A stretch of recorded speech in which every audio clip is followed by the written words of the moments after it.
Umazato Samaya Manubalaya Benazato Tenova Dikadrido Mebawa Sidonkayo Mebawa Sidonkayo Mebawa Hanuraito Mebawa Sarva Siri Metta Yasa Sarva Karma Sutta Me Sitansi Akuru Hum Ha Ha Ha Ha Ho Bhagavan Sarva Tata Gata Mesra Mami Musa Meze Baba Ma Samaya Zato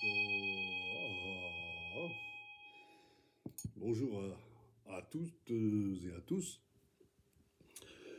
J'ai décidé, évidemment, comme beaucoup de personnes qui ont des responsabilités, les miennes ne sont pas très énormes, mais apparemment étant entendu et par pas mal de personnes, je ne dirais pas trop, mais par pas mal de personnes qui viennent écouter ou écouter les enseignements ou pratiquer ici avec nous.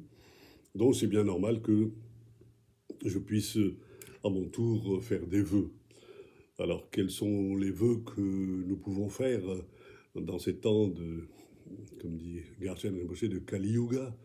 La définition de Kali Yuga, c'est la décadence morale. Alors, quels sont les vœux qu'on peut faire? Alors, cela devrait être excellente santé ou beaucoup de bonheur, belles rencontres, etc. Mais pour ma part, je préférerais vous souhaiter d'entretenir tout simplement votre foi avec le voyage spirituel. Ou que le voyage spirituel renforce votre foi. Ce n'est que l'absence de valeurs spirituelles qui enfonce ce monde, dans la douleur, dans la souffrance, dans le doute, dans la solitude aussi. Le système dans lequel nous vivons veut remplacer cette foi par, comme nous l'entendons, par la science, par la médecine du corps, mais pas celle de l'âme, puisqu'il a décidé, ce système, de la nier totalement. Donc, hors la science, on pourrait dire hors la matière, hors le corps, point de salut. C'est vraiment étrange alors que de voir tant de personnes éreintées, déprimées, découragées, comme si les émotions qu'elles vivaient les frappaient, à pleine face.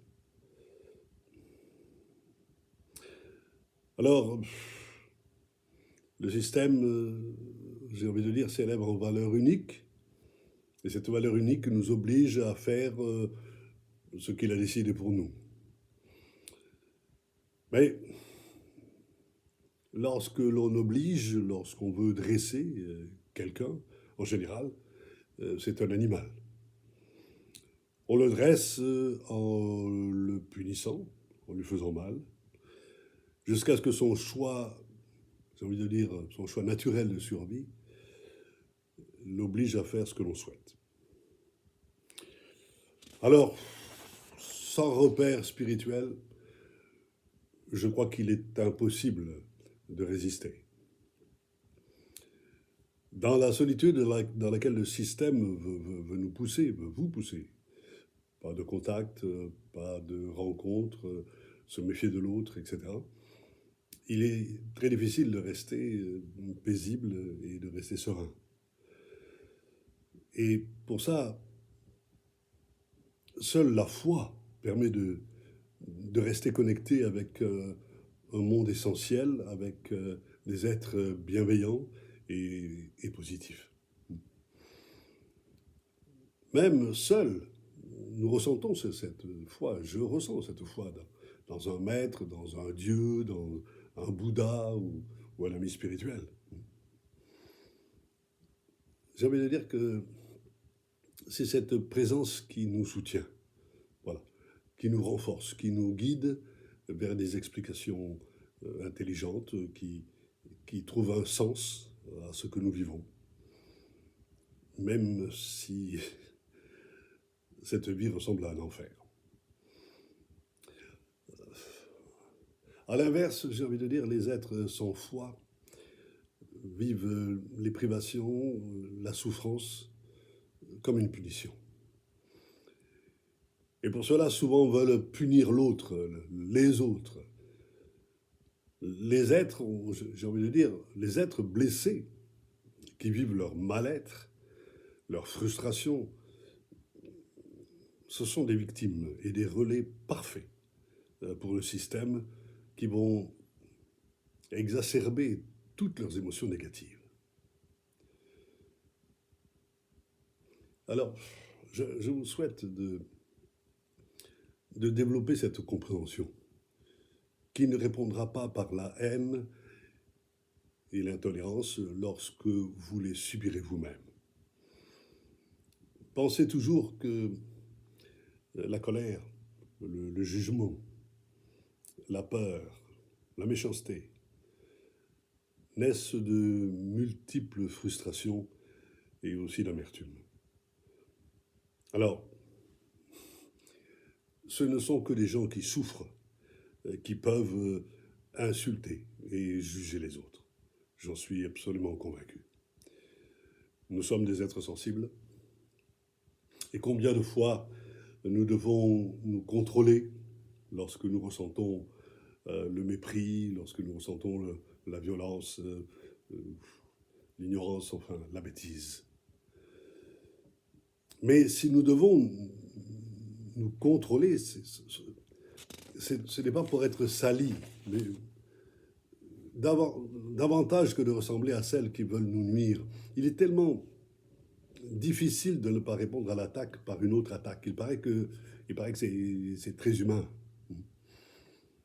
Pourtant, je ne pense pas que rien ne soit productif dans cette démarche. Si la colère entre en moi, le but de l'autre sera atteint. Alors, prendre du recul, avant de répondre à des attaques, respirer profondément pour s'armer de l'épée de l'amour, de l'humour et de l'intelligence. Partagez avec celles et ceux qui vous inspirent. Partagez avec ceux qui vous témoignent de l'amitié. Méditez sur les lectures des grands maîtres, sur les enseignements que vous avez pu recevoir, je ne sais pas. Méditez dans le silence de votre esprit, en vous accordant des moments privilégiés, où aucune influence ne peut interférer. Celles et ceux qui ont reçu des mantras de force et de soins, répétez-les inlassablement, car ils portent l'énergie des êtres sublimes à qui ils sont dédiés. Pensez à tous les êtres qui souffrent, en hurlant contre vous, ou dans le silence de leur grande solitude.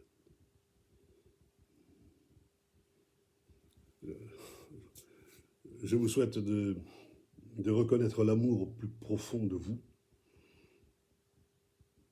car il existe au plus profond de vous.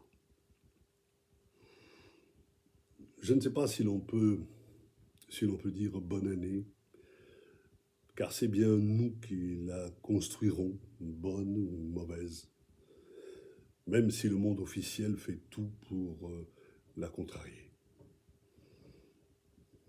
Je crois que nous sommes tous et toutes maîtres de nos destins. Alors, soyez habiles. Il n'est pas défendu de l'être. Mais s'il n'est pas défendu de l'être, il n'est pas défendu non plus, comment dirais-je, même si ce monde officiel fait tout pour le contrarier.